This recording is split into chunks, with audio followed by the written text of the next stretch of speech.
Every garden has its golden age. Every series has that one moment where everything just works.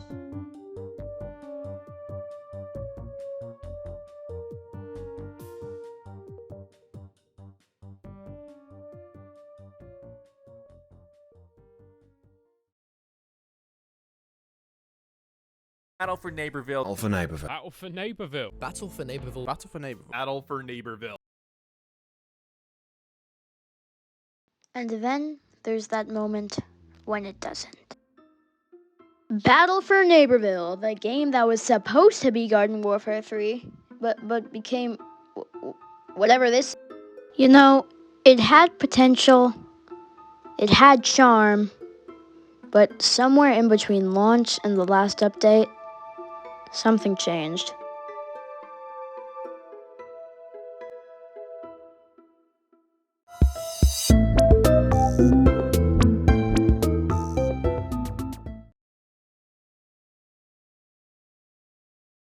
Garden Warfare 1 and 2 had something special, something most shooters didn't have at the time.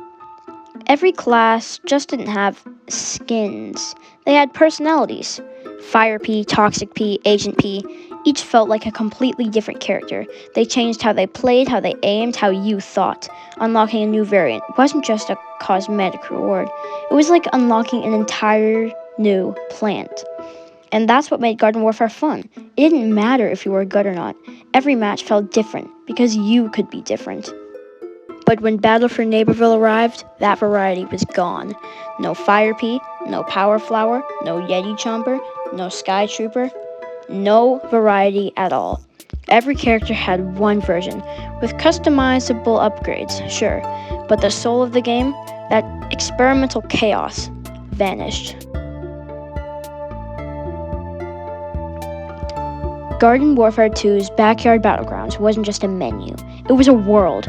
You could explore, fight random enemies, stumble into secret areas, or even start a full-on Plant vs. Zombie war just because you felt like it.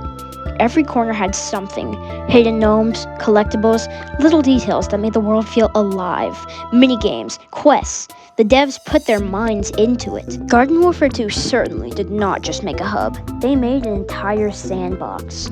Then, Battle for Neighborville gave us Giddy Park, a smaller space, a single middle area where plants and zombies endlessly shoot each other for no reason. And that's about it. No story, no missions, no real quests, just no interesting places to explore whatsoever. It feels like they took a Backyard Battlegrounds, clumpled it up, and said, yeah, this'll do. Now, I don't want to do this, but I'll give Battle for Neighborville a little bit of credit. The popping colors do look very nice in Giddy Park, but all the attractions and Ferris wheels and such get in the way of the battle most of the time. When you spawn in, you go on a little helicopter thingy shooting you into the main area. But there's a big Ferris wheel, so campers can just kill you, and kill you, and kill you, make it a challenge to even get to the central area. Before Battle for Neighborville, Garden Warfare 2 didn't just give us a hub. It gave us a world that talked back. On the plant side, we had DaveBot 3000, a broken machine trying to imitate the goofy, crazy Dave with the brain of a toaster. And somehow, that's still one of the best storylines in the series. On the zombie side, you had Dr. Patient, the totally legitimate medical professional who sends you on missions.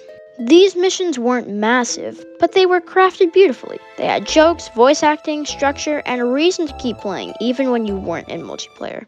And just when you thought you'd seen it all, you found the Gome Chambers.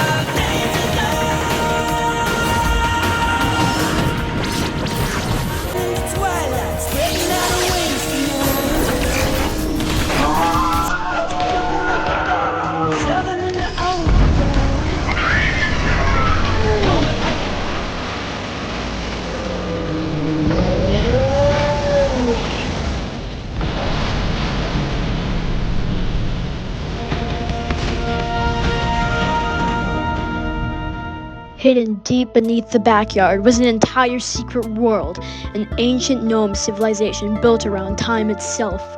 You'd collect time shards, solve riddles, and unlock gnome mech boss fights.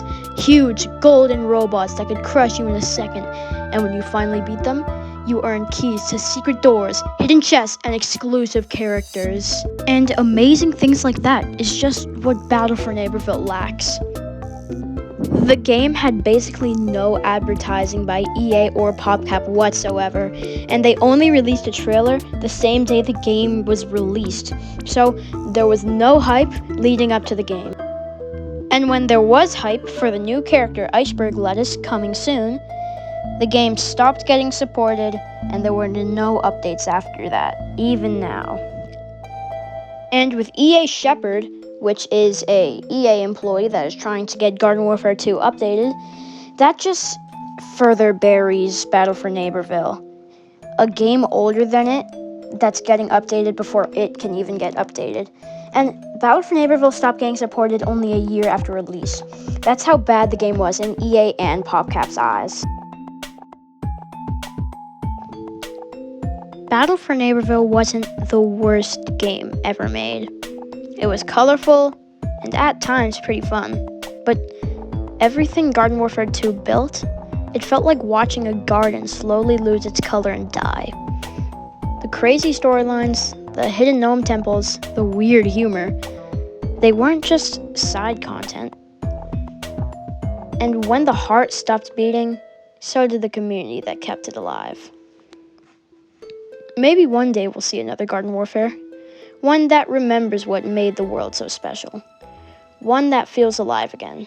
But until then, we'll always have the backyard.